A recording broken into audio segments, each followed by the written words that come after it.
உங்கள் ட்ரௌசினஸ் என்ன காரணங்கிறது கண்டுபிடிக்கணும். நீங்கள் வெட்டின் மட்டும் போட்டுக்கிட்டு இருக்கீங்க. வெட்டின் வந்து பொசிஷனல் வெட்டைக்கு ஒன்று ஒரு வெட்டைக்கோ இருக்குது. தலை சுற்று பொசிஷன் மாறும்போது வரும், படுக்கும்போது வரும், ஒரு 10 செகண்ட் இருக்கும், அப்படி நின்றுடும். நீங்கள் திரும்ப படுத்திருப்பீங்க, ஒன்றும் இருக்காது. திரும்ப எழுந்திருக்கும்போது வரும், அது ஒரு 10 செகண்ட் இருக்கும், அப்படியே தூக்கிட்டு போகிற மாதிரி இருக்கும். அப்படியே இருந்துட்டிங்கன்னா திரும்ப போயிடும். அப்புறம் திரும்ப உங்கள் ரொட்டீன் வேலையை பார்க்கலாம். எங்கேயாவது இப்படி திரும்பும்போது அந்த பொசிஷன் மாறும்போது வரும். அந்த மாதிரி பொசிஷனல் வெட்டைகோவுக்கு ஸ்பெசிஃபிக்காக உள்ள மாத்திரை தான் வெட்டின். அது கரெக்ட் டோஸ் வந்து 24 மில்லிகிராம் காலையில், 24 மில்லிகிராம் நைட்டு, இதான் கரெக்ட் டோஸு. அந்த சிம்டமேட்டிக்காக நீங்கள் இருக்கும்போது. அல்லது 16 மில்லிகிராம் 3 வேளை போடணும்.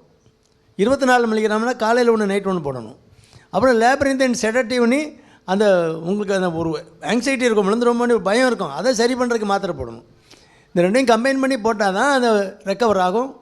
சிலருக்கு 3 நாள் 4 நாளில் ரெக்கவர் ஆகிடும், பொசிஷனல் வெட்டைகோவாக இருந்தால். வேறு நிறைய காரணங்கள் இருக்குது. அப்படி மூளையில் ஏதாவது சின்ன ரத்த குறைவு மாதிரி ஏற்பட்டிருக்கலாம். அப்படி இருந்தால் இது சரியாகாது. உங்களுக்கு ஒரு வாரமாக இருக்குங்கிறீங்க, நீங்கள் போட்டது 8 மில்லிகிராம் மாத்திரை. என்னவோ நீ கடலில் கொண்டு காயத்தை கரைச்சிட்டு ஒன்றுமே அதில் ஒன்றும் மனமல்ல ஒன்றும் இல்லைன்னு சொன்ன மாதிரி இருக்குது. கரெக்டான டோஸில் போடணும், கரெக்டான நாள் கணக்கில் போடணும். சிலருக்கு லேபரிந்தன் வெட்டைக்கோன்னு சொல்லி காதில் உள்ள நரம்பு அந்த பொசிஷன் அப்பேரட்டஸ்ங்கிற லேபரிந்தன் இருக்குது உள்ள இன்னர் இயரில் உள்ள. அதுதான் உங்களை நீங்கள் நேராக நிற்கிறீங்களா, தலையில் நிற்கிறீங்களா, சரிவாக இருக்கீங்களான்னு பிரெயினுக்கு உணர்த்தக்கூடிய கருவி. அதில் ஒரு நீர்க்கட்டு மாதிரி, அதில் ஒரு எண்டோ லிம்பனி ஒரு ஃப்ளூயிட் இருக்குது. அதில் ஏதாவது சின்ன மாற்றங்கள் உள்ள இன்ஃப்ளமேஷன், அந்த நரம்பில் ஏதாவது பாதிப்பு அப்படிலாம் வந்ததுன்னா, லேபரின்தைட்டிஸ் வந்ததுன்னா, அது இதே மாத்திரையை உங்களுக்கு மாதக்கணக்கில் கூட போட வேண்டியிருக்கலாம். அது 16 மில்லிகிராம் காலையில் ஒன்று நைட்டு ஒன்று, 16 மில்லிகிராமில் 2 மாதம் 3 மாதம் கூட போட வேண்டியிருக்கலாம். சில மெனியஸ் சிண்ட்ரோம்னு சில அது லேபரின்த்தில் உள்ள ப்ராப்ளம் தான். அது நீங்கள் மாதக்கணக்கில் போட வேண்டியிருக்கலாம். அதனால் உங்கள் டோஸ் என்ன, உங்கள் டிசீஸ் என்னங்கிறது தெரியாமல் நான் இதில் ரெக்கமெண்ட் பண்ண முடியாது. நீங்கள் போட்டிருக்க டோஸ் ரொம்ப குறைவாக தெரியுது. நீங்கள் உங்கள் மருத்துவரை அணுகி நீங்கள் கேளுங்க. ருமட்டாய்டு ஆர்த்தரைட்டிஸில் நீங்கள் போட்டிருக்க இண்டோமெத்தசின் வந்து சிம்டமேட்டிக் ரிலீஃப், அந்த சிம்டம் வலி குறையிறதுக்குள்ள மாத்திரை போடுறீங்க. அதில் டிசீஸ் மாடிஃபையிங் ஏஜென்ட்னு ஒன்று இருக்குது. அந்த நோயினுடைய போக்கை மாற்றக்கூடிய மருந்துகள் இருக்குது, அதை சேர்த்து சாப்பிடணும். அது டெய்லி சாப்பிடணும். இண்டோமெத்தசின் வந்து சிம்டமேட்டிக்காக உங்களுக்கு வலி இருக்கும்போது போடணும். இண்டோகேப் 25 மில்லிகிராம். அதுக்கு சப்போர்ட்டிவாக நீங்கள் வயிற்று தொந்தரவு பண்ணாத மாத்திரைகள் போட்டுக்கணும். அந்த டிசீஸ் மாடிஃபைங் ஏஜென்ட்டு கண்டிப்பாக போடணும். ஒரு ருமட்டாலஜிஸ்ட்டை பார்த்து நீங்கள் RA positive, rheumatoid arthritis factor பாசிட்டிவ்னா அந்த டிசீஸ் மாடிஃபைங் ஏஜென்ட்டு போடணும். சிலது வந்து அது குளோரோக்வின் கொடுப்பாங்க, சிலருக்கு லெஃப்ரானிட்ட மாத்திரை இருக்குது. சில மாத்திரைகள் அந்த பாதுகாப்பான மாத்திரைகள், ஏன்னா லைஃப் லாங்காக போட வேண்டியிருக்காது. அது ஆக்டிவ் ஃபேஸில் இருக்கும்போது கண்டிப்பாக போடணும், டெய்லி போடணும். அப்படி போட்டால் தான் அந்த டிசீஸ் மாடிஃபை ஆகும். இல்லைனா அந்த ஜாயிண்ட்லலாம் டிஃபார்மிட்டி வரும், இப்படி வளைஞ்சிட்டு போயிடும், அந்த மொழியெல்லாம் ரொம்ப வீக்கம் வரும், கையெல்லாம் நீங்கள் சரியாக உபயோகப்படுத்த முடியாமல் அந்த மாதிரிலாம் டிஃபார்மிட்டி வரும். அதனால் ஒரு ருமட்டாலஜிஸ்ட்டை பார்த்து நீங்கள் உங்களுக்குரிய அந்த ருமேட்டிக் ஆர்த்தரைட்டிஸ்க்குரிய ருமட்டாய்டு ஆர்த்தரைட்டிஸ்க்குரிய ட்ரீட்மெண்ட் எடுத்துங்க. வெட்டின் யாராவது ஒரு நல்ல ஜென்ரல் ப்ராக்டிஷனர் அல்லது ஒரு நியூராலஜிஸ்ட்டை பார்த்து அது கரெக்டான டோஸ் தானா, டயக்னோசிஸ் என்ன காரணம், அந்த வெட்டினுக்கு தலை சுத்துக்கான காரணத்தை கண்டுபிடிச்சி சரியாக வைத்தியம் பண்ணுங்கள். பண்ணிங்கன்னா கரெக்டாகிடும்.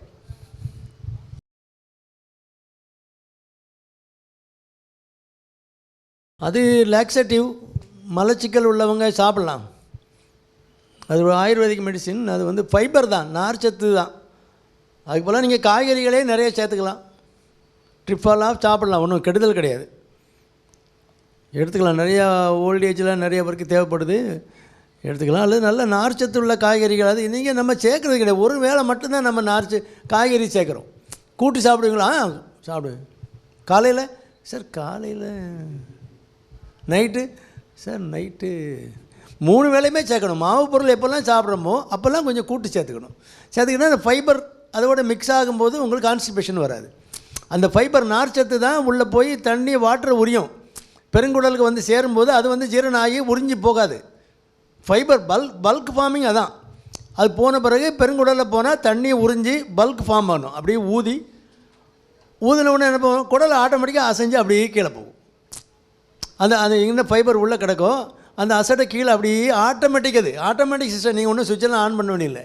அது பபல் ஹேபிட்டு. நீங்கள் ஒரு குறிப்பிட்ட டைமுக்கு நீங்கள் அதை யூஸ் பண்ணி பழகுறீங்கன்னா 5:30 to 5:45 அப்படின்னா அந்த நேரம் உங்களை எழுப்பி விட்ரும். அலாரம் வைக்க வேண்டியதில்லை. எழுமையே போடா அங்கே போய் வேலையை பாரு அப்படின்னு உங்களை எழுப்பி விட்ரும். அதனால் அதெல்லாம் சிஸ்டமேட்டிக்காக சின்ன பிள்ளையிலே பழக்கணும். சரி, பெரியவங்களும் அதை பழகலாம். நீங்கள் காய்கறிகள் நிறைய சேருங்க. நைட்டுக்கு கொஞ்சம் பழங்கள் எடுத்துங்க. வாழைப்பழம் எடுங்க.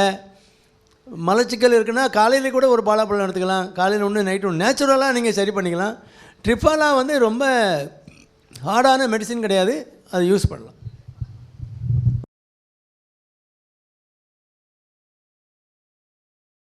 சாப்பாட்டு வேலை காலையில் இல்லை 8லேருந்து 9 மணிக்குள்ளே நீங்கள் டிஃபன் பண்ணிக்கோங்க, பிரேக்ஃபாஸ்ட்டு.